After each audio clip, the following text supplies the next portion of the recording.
Assalamualaikum warahmatullahi wabarakatuh. Selamat datang kembali di channel saya Marta Stories, dan kali ini masih mengisi playlist sport and football ya, yang membahas sepak bola, sekitar sepak bola ya guys. Timnas Indonesia dan juga Persib Bandung guys. Dari Persib Bandung, Bos Hodak sedang pulang kampung guys setelah ya libur kompetisi, dan begitupun dengan semua kru pelatih ya.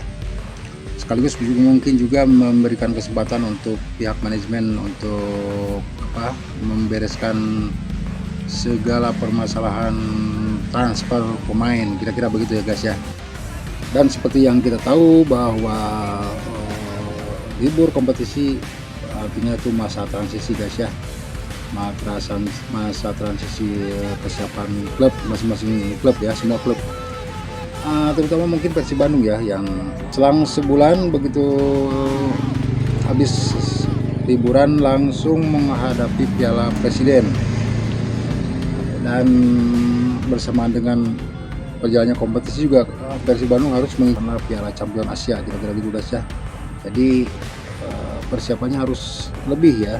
Para bobotoh mungkin sama ya, mengharapkan Persib Bandung tidak sekedar tumpang lewat atau hanya penyelenggara Piala Presiden atau tumpang lewat di Piala Champion Asia, tapi harus membuktikan bahwa Persib benar-benar juara sejati dan bisa mewakili kemajuan sepak bola Indonesia di kancah Asia atau global ya guys ya.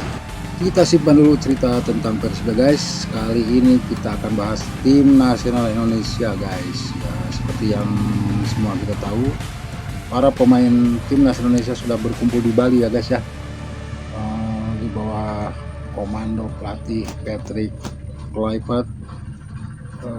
Persiapan untuk menghadapi Cina guys pada tanggal 5 Juni nanti ya guys ya.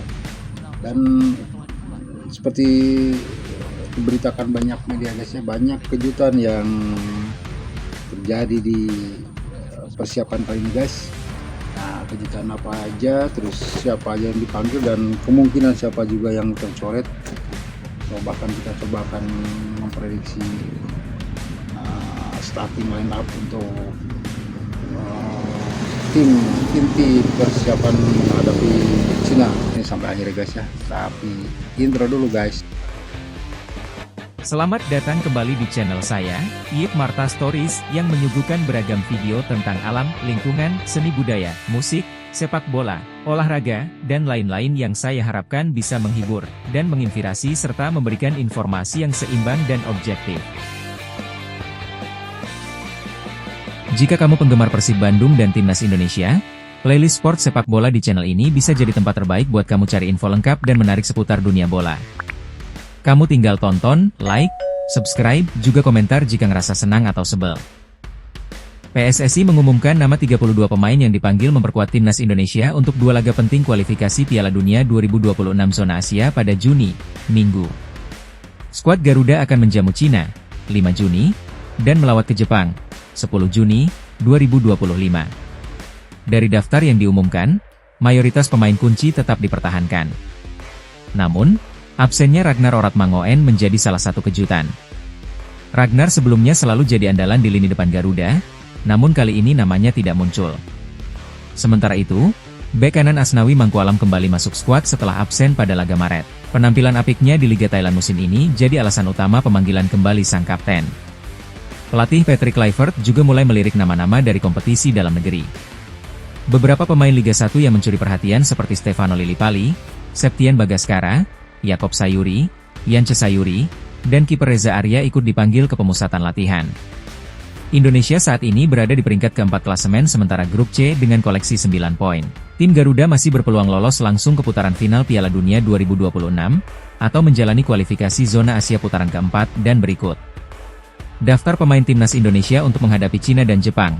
Kiper, Martin Paes, FC Dallas AS, Emil Audero, Palermo Italia, Hernando Ari, Persebaya Surabaya, Nadeo Argawinata, Borneo FC, Reza Arya Pratama, PSM Makassar. Bek, Jai Idzes, Venezia Italia, Rizky Ridho, Persija Jakarta, Justin Hubner, Wolverhampton Wanderers Inggris, Jordi Amat, Johor Darul Ta'zim Malaysia, Mes Hilgers, Twente Belanda, gelandang, Tom Haye, Almere Belanda, Ricky Kambuaya, Dewa United, Marcelino Ferdinand, Oxford United Inggris, Ivar Jenner, Utrecht Belanda, Joey Pelupesi, Lommel Belgia, Nathan Choyaon, Swansea City Inggris. Sayap bek sayap, Jakob Sayur, Malut United, Kevin Dix, Copenhagen Denmark, Sandy Walsh, Yokohama Marinos Jepang, Eliano Raiders, PEC Zwolle Belanda, Asnawi Mangkualam, Port FC Thailand, Yance Sayuri, Malut United, Kelvin Verdong, NEC Nijmegen, Dean James, Go Ahead Eagles, Shane Patinama, tidak ada klub, Pratama Arhan, Bangkok United, Thailand, penyerang, Ula Romeni, Oxford United Inggris, Egy Maulana Fikri, Dewa United, Rafael Struijk, Brisbane Roar Australia, Stefano Lillipali, Borneo FC, Ramadan Sananta, Persis Solo, Septian Bagaskara, Dewa United. Adapun kejutan selain absennya Ragnar Oratmangun disebabkan mengalami cedera, dipanggilnya kembali Asnawi Mangkualam seiring peningkatan performanya di level klub, juga penyerang sayap Gaek asal Borneo FC Stefano Lillipali yang lama menghilang dari timnas, dan juga Sayuri bersaudara dari Malut United Reza penjaga gawang PSM. Tersiar kabar si anak hilang Elkan Bagot pun merapat ke Pulau Bali walaupun tak terlihat mengikuti TC bersama rekan-rekan di timnas, dan terakhir dipanggilnya Beckham Putra. Nugraha pemain Persib, menggantikan Septian Bagaskara yang mengalami cedera, semuanya membuat perubahan kepada penentuan 23 pemain yang akan terpilih nantinya. Selain Ragnar Oratmangun yang mengalami cedera, dua orang pemain yang selalu jadi pilihan utama di dua posisi yang berbeda ialah Martin Paes penjaga gawang, serta Marcelino Ferdinand gelandang serang timnas Indonesia, dipastikan tidak bisa memperkuat timnas melawan Cina, keduanya mendapatkan sanksi akumulasi kartu kuning. Hal ini pun berpengaruh signifikan terhadap penentuan skuad utama timnas Indonesia dan strategi permainan di lapangan. Terutama posisi gelandang serang yang selama ini menjadi milik Marcelino Ferdinand, walau masih ada nama Ricky Kambuaya dan Ivar Jenner, atau bisa menggeser posisi Beckham Putra, Egy Maulana atau Vano Lillipali. Sementara penyerang sayap kiri atau kanan Indonesia masih punya Dick James dan Eliano, serta Yance Sayuri, semua siap dimainkan. Tim pelatih terutama Alex Factor sudah bisa menjawab tantangan ini. Pada dasarnya skuad timnas Indonesia saat ini sudah terisi merata di semua lini yang masih sangat riskan justru sektor serang, tepatnya striker murni pemilik nomor punggung 9. Indonesia masih menunggu kedatangan Mauro Zijelstra atau Miliano Jonathan. Seandainya terjadi sesuatu yang tidak terduga terjadi kepada Ula Romeni, tapi seperti telah disinggung di atas, semua pemain yang dipanggil adalah mereka yang terbaik saat ini, dan tim pelatih pun bukanlah pelatih asal tenar. Mereka punya kapasitas teknik dan strategi kelas Eropa bahkan dunia. Artinya Indonesia siap tempur, hampir tak ada kendala berarti untuk timnas, semuanya tinggal apa dan bagaimana strategi dan teknis yang diperlukan, serta penentuan akhir kesiapan pemain pada posisi masing-masing oleh tim pelatih.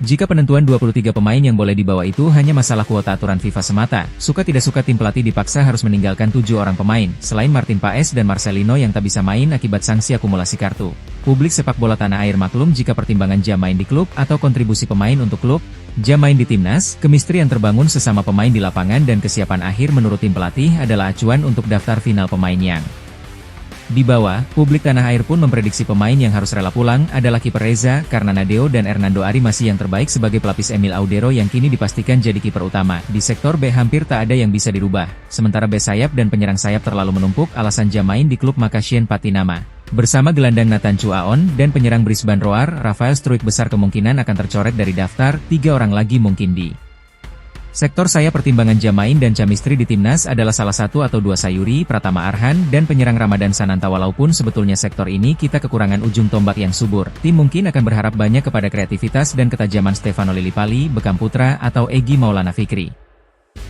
yang sedang on fire. Walaupun mereka datang dari liga domestik, tetapi ketiganya punya skill dan kualitas, konsisten, serta bagian penting yang sangat menentukan di klubnya masing-masing. Ketiganya sangat mungkin masuk starting line up, mengisi pos yang ditinggalkan Marcelino dan Ragnar. Itu prediksi dari mayoritas pengamat sepak bola tanah air, tetapi yang paling menentukan adalah kecermatan dan pertimbangan teknis dari tim pelatih, serta kesiapan para pemain sendiri, secara fisik, teknik, dan juga mental bermain kolektif. Sekarang kita tak sabar menunggu hasil evaluasi tim dalam 1 minggu ini. Dan pasti sudah tak sabar dengan laga yang harusnya ajang balas dendam terhadap tim beruang merah tersebut yang di pertemuan pertama di Tiongkok, sempat menghapus harapan Indonesia untuk bisa lolos ke putaran final.